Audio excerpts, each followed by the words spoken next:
అందరికీ కూడా మద్దతు ఇచ్చిన వ్యక్తి ఎవరైనా ఉన్నారు అంటే నిజంగా అది జగన్మోహన్ రెడ్డి గారే. అదేవిధంగా కంది కానీ, మిరప కానీ, ఏ ఒక్క పంట ఉన్నా కూడా నేనున్నాను మీకు అని చెప్తూ పెట్టుబడి సహాయం చేసిన వ్యక్తి జగన్మోహన్ రెడ్డి గారు. అదేవిధంగా దళారులు, కమిషన్ ఏజెంట్స్, బ్రోకర్లు ఎవరు ప్రమేయం లేకుండా కూడా నిశ్చింతంగా రైతు గతంలో ఉండేవాడు. ఎందుకంటే జగన్మోహన్ రెడ్డి గారు ఉన్నారు, రైతులను కూడా ఆదుకునే ప్రభుత్వం వైఎస్ఆర్సీపీ ప్రభుత్వం అని గతంలో నమ్మినారు. అయితే ఈరోజు చంద్రబాబు నాయుడు గారు పెట్టుబడి సాయం కింద 20,000 ఇస్తానని చెప్పి ఇంతవరకు 20 పైసలు కూడా ఇవ్వలేదు అని రైతులందరూ కూడా చాలా బాధపడుతున్నారు. అదేవిధంగా చూస్తే యూరియా కానీ, డిఏపి కానీ అన్ని రేట్స్ ఎక్కువైనాయి. మళ్ళీ ఎక్కడ కూడా ఇన్పుట్ సబ్సిడీ, క్రాప్ ఇన్సూరెన్స్ కూడా లేదు.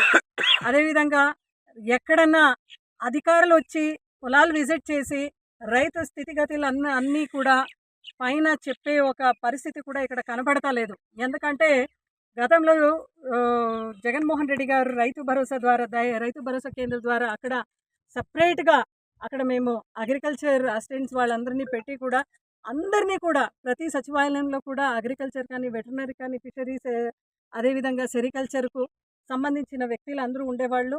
సో వాళ్ళు వచ్చి విజిట్ చేసి రైతుల స్థితిగతులు అందరూ కూడా రిపోర్ట్ తీసుకొని పైన చెప్పేవాళ్ళు. బట్ ఈరోజు రైతు పరిస్థితి ఎలా ఉంది అంటే చాలా దారుణంగా ఉంది. మధ్యలో ఉన్న మిల్లర్స్ కానీ, కమిషన్ ఏజెంట్స్, బ్రోకర్లు, దళారులు బాగా బ్రతికిపోతున్నారు. వాళ్ళు నోటికి వచ్చిన రేటు చెప్తా ఉన్నారు. రైతులు వాళ్ళకి ఇవ్వకపోతే వాళ్ళకి వేరే గతి లేదు. అలాగే కనీసం కూలికి కూడా గిట్టుబాటు కాకుండా స్థితిలో కూడా రైతు కన్నీటి బాధతో ఈరోజు తన పంటని ఎంత రేటుకి పలికిన మధ్యలో ఏజెంట్స్ వాళ్ళకి ఇచ్చేయడం జరుగుతూ ఉంది. నిజంగా చాలా బాధాకరంగా ఉంది.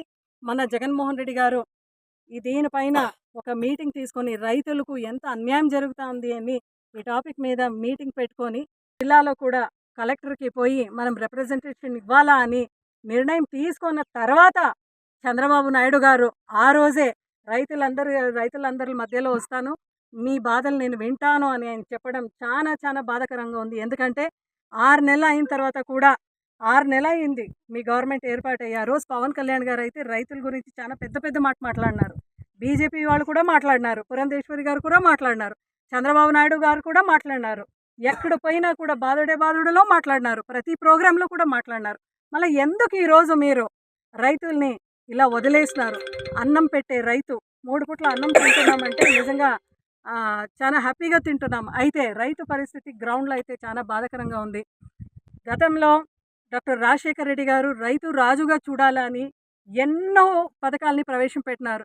ఆయన కొడుకుగా జగన్మోహన్ రెడ్డి గారు కూడా ప్రతి సంక్షేమ పథకాలని కూడా రైతులు మనసులో పెట్టుకొని ఆయన నడిపించే కార్యక్రమం చేసినాడు.